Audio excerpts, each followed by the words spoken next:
Instagram ini dia beli.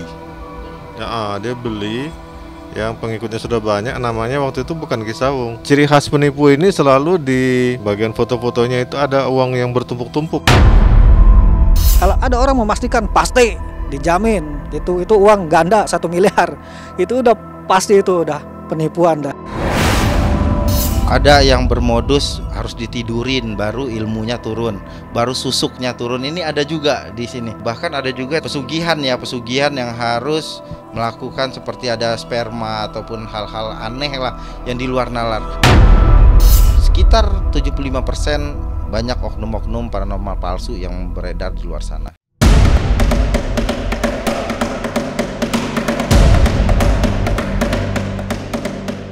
Kasus dukun pengganda uang Mbah Slamet yang membunuh korban-korbannya masih menjadi cerita seram di dunia supranatural.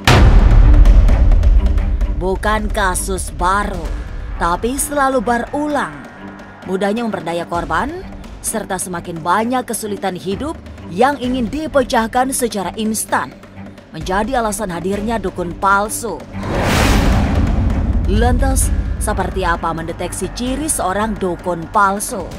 Benarkah ada modus-modus yang bisa ditelusuri dari praktek dukun palsu?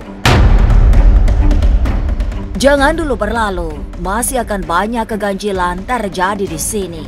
Dan jangan lupa subscribe, like, share, dan komen agar tak ada yang terasa ganjil di sekitar Anda.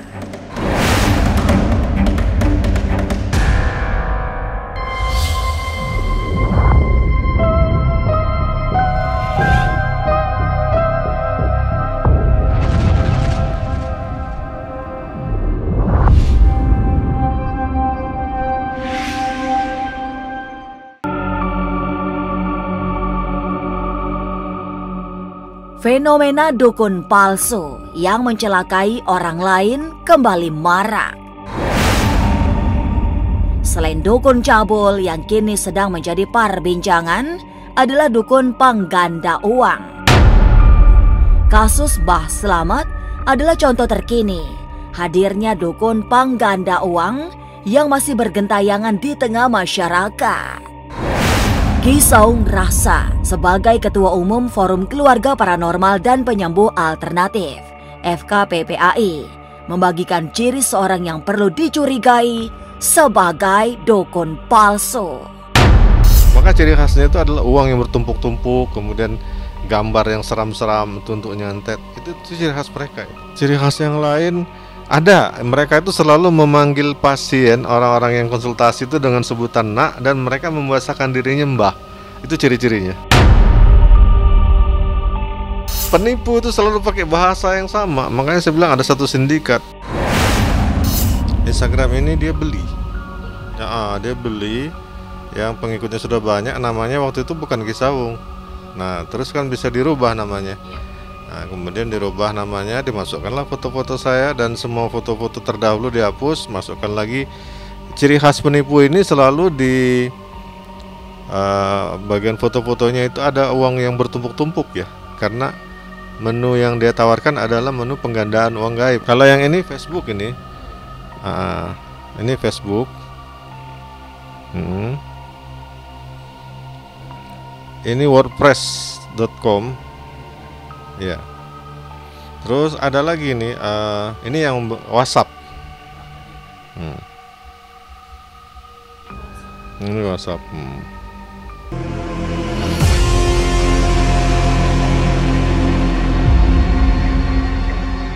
Meski ada ciri khusus yang bisa ditelisik, menurut Ki Geni Saketi tidak mudah membedakan dukun palsu atau yang memang benar-benar memiliki ilmu. Sebab untuk mendapatkan benda-benda mistik yang biasa dipakai sebagai peralatan paranormal juga tidak sulit. Itu yang membuat jumlah oknum paranormal abal-abal mencapai 75%. Mereka temui dan mereka ada yang hanya diberikan minyak, ada yang ini memberikan mahar tiba-tiba diblokir. Itu biasanya orang-orang yang memang mencari paranormal melalui internet. Memang banyak oknum-oknum ya, Tapi masih ada mungkin paranormal yang benar di luar sana, tetapi lebih banyaknya mungkin bisa dibilang sekitar 75% banyak oknum-oknum paranormal palsu yang beredar di luar sana. Kita sangat mengutuk keras dan memberi peringatan pada anggota untuk jauh dari hal-hal yang sifatnya penggandaan uang. Karena sudah banyak contoh di TV ya. Kasus terakhir di daerah mana itu, di Jawa Barat ya, yang akhirnya dibunuh-bunuhin semua. Bahkan sampai istrinya sendiri juga dibunuhnya.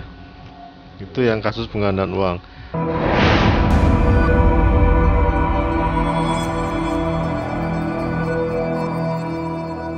Pura-pura menjadi paranormal kini memang terlampau mudah. Cara memasarkan jasa keparanormalan juga tidak sulit lewat sosial media yang tidak perlu membayar. Mereka memanfaatkan keinginan-keinginan instan yang sedang menjadi fenomena di tengah masyarakat. Misalnya saja, kaya secara mendadak atau solusi putus cinta. Jadi memang banyak di luar sana oknum-oknum yang memanfaatkan keadaan seperti kesusahan seseorang, mungkin dari masalah-masalah yang ada di kehidupannya, dan di situ mereka melihat di dunia perdukunan itu lebih gampang mencari korbannya dengan cara menjadi praktisi. Praktisi tadilah yang akan memberikan solusi, dan mereka mencari sebuah keuntungan pribadi untuk dirinya sendiri dengan datangnya seseorang yang membutuhkan. Dan banyak lagi dipermudahkan oleh media-media sosial, bahkan bisa dibuat blog ataupun website di luar sana, sehingga seseorang untuk mencari paranormal itu lebih gampang zaman sekarang.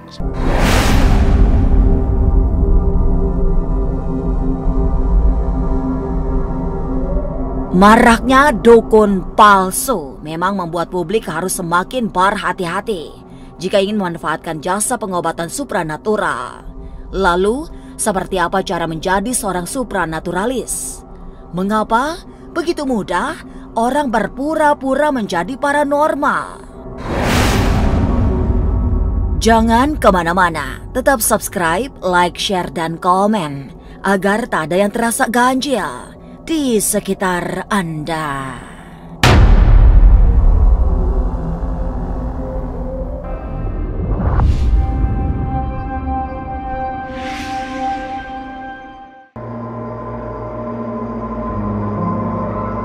Dukun palsu memang memiliki banyak cara untuk memperdaya korbannya. Mereka biasanya sudah mempelajari trik khusus yang bisa meyakinkan mangsanya, mulai dari cara berbicara hingga cara berbusana, menunjukkan bahwa mereka seolah spiritualis yang sesungguhnya.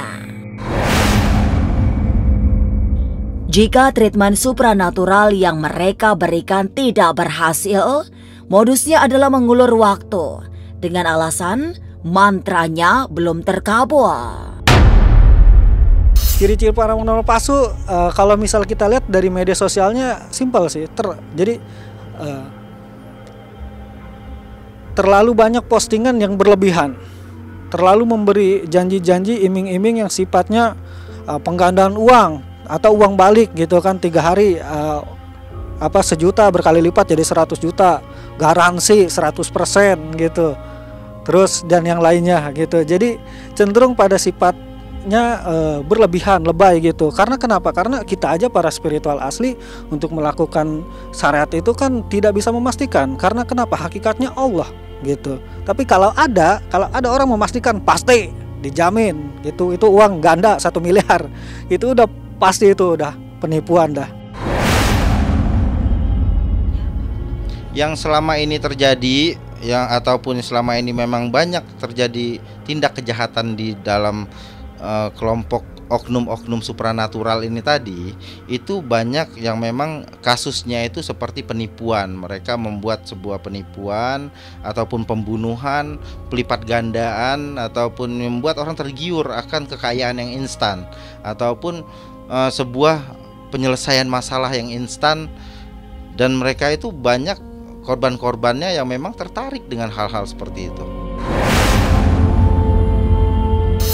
Ya, jadi emang branding dari si paranormal oknum ini tadi, oknum paranormal palsu ini, mereka memang sudah mempelajari trik-trik khusus di mana seseorang akan tertarik dengan apa yang ditawarkannya, dan bahkan mereka membuat nama-nama tertentu, nama-nama baru di mana kebutuhan seseorang itu ada di sana. Dan di saat itulah mereka melakukan sebuah trik ataupun penipuan yang memang menguras habis uang si korban, ataupun bisa dibilang di saat mereka ngeyel, mereka akan dibunuh.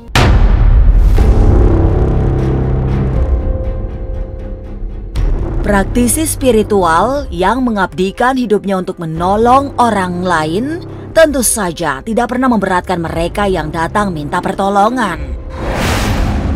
Sebab seorang spiritualis yang sesungguhnya telah melampaui batas-batas duniawi.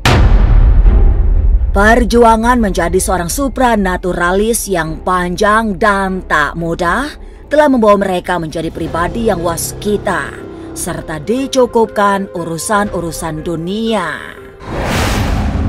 Ya, kalau untuk mendapatkan sebuah keilmuan menjadi seorang supranatural ataupun paranormal, itu butuh waktu yang sangat panjang dan lelaku-lelaku yang memang seperti puasa, seperti bertapa, seperti ajian-ajian harus kita dalami artinya apa, lelakunya seperti apa, dan kita mengetahui banyak hal-hal yang harus kita dalami di sini. Makanya kalau ada paranormal yang baru 1 tahun 2 tahun dia udah langsung buka praktek, tiba-tiba udah mengaku sakti, itu wajib diberikan tanda tanya yang besar lah ya. Kenapa dia bisa sampai terkenal seperti itu? Pasti ada pihak-pihak yang mungkin bisa mendukung dia untuk naik lebih cepat gitu, ataupun ada misi-misi tertentu yang dia punya untuk mendapatkan sebuah keuntungan pribadi, bisa juga seperti itu.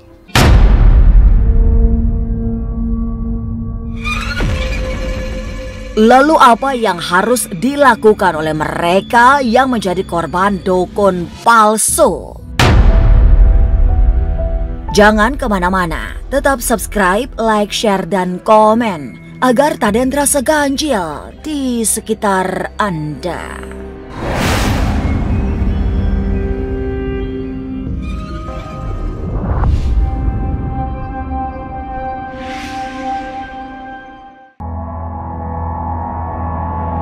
Banyak modus yang dipakai oleh dukun palsu untuk mengelabui calon korbannya.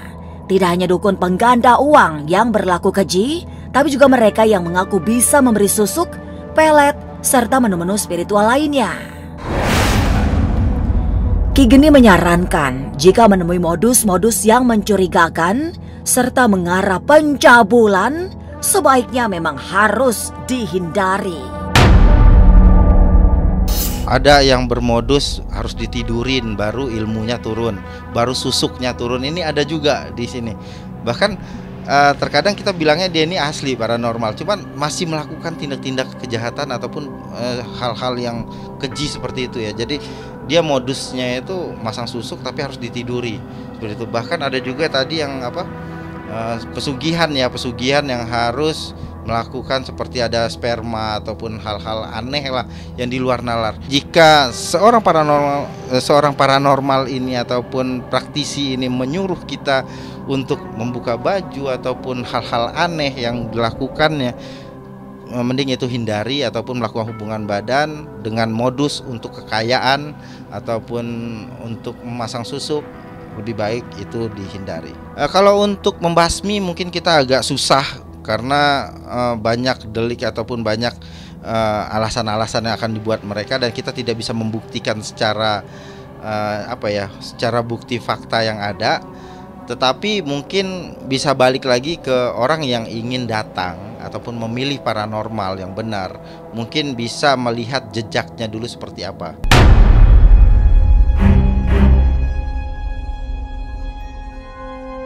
Untuk bisa mendeteksi dukun palsu sejatinya tidak terlalu sulit, terutama pada syarat untuk mendapatkan treatment spiritual. Biasanya, jika syarat yang dibutuhkan sangat aneh dan mustahil, bisa dipastikan merupakan tipu daya. Ya untuk dukun asli ataupun dukun palsu, di sini kita akan ini kan banyak sekali ya sekarang di media sosial.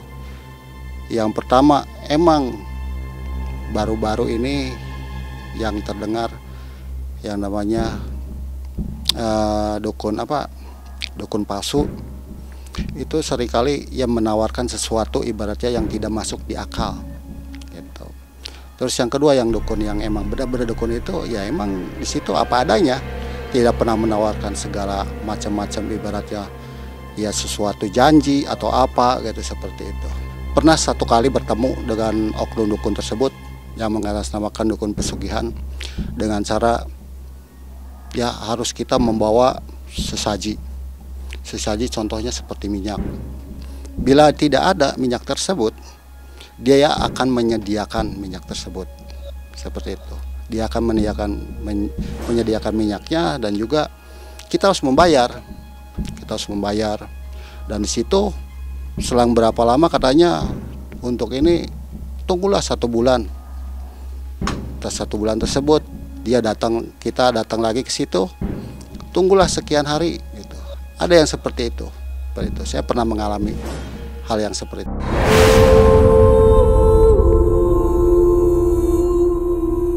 Selama ini memang sangat sedikit dukun palsu yang akhirnya berurusan dengan pihak yang berwajib, kecuali yang melakukan kejahatan ekstrim seperti pembunuhan, pencabulan, atau penggandaan uang yang nilainya sangat besar. Selama ini polisi juga sangat sedikit mendapatkan laporan dari mereka yang menjadi korban dukun palsu. Apalagi sindikat dukun-dukunan ini juga lihai untuk menghilangkan jejak.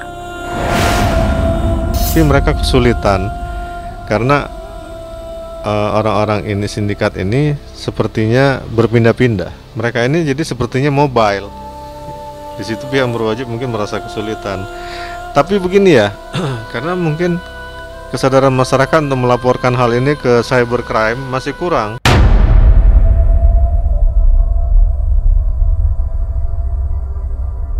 Penipuan bertopeng supranatura memang bukan kejahatan baru. Sudah ada sejak dulu karena pelakunya datang dan pergi. Sifatnya yang tak kasat mata membuat ilmu spiritual sering disalahgunakan.